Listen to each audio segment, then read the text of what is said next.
Feel like you're constantly running on empty? That your peace is the first thing sacrificed in a busy day? You're not alone. But what if you could find calm without quitting your life? The secret isn't adding another complicated task to your list. It's about micro-strategies that fit into the chaos. Here's how. First, rewire your reaction with mindfulness. This isn't about our long meditations. It's a 60-second breath. When stress hits, just pause. Breathe in for 4 counts, hold for 4, and out for 6.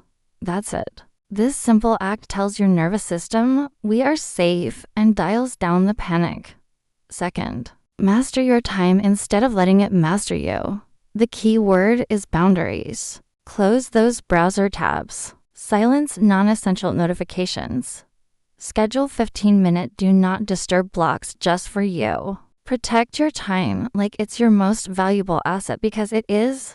Third, non-negotiable self-care. This isn't selfish. It's your fuel.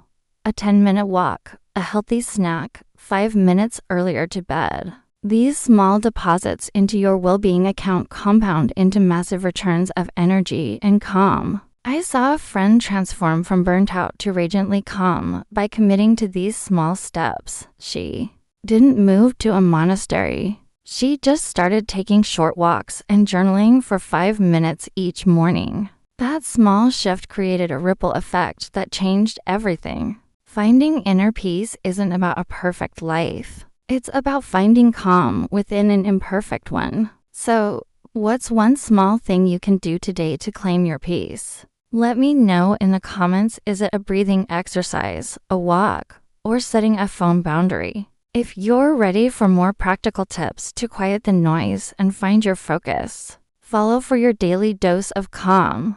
Let's build a peaceful community together.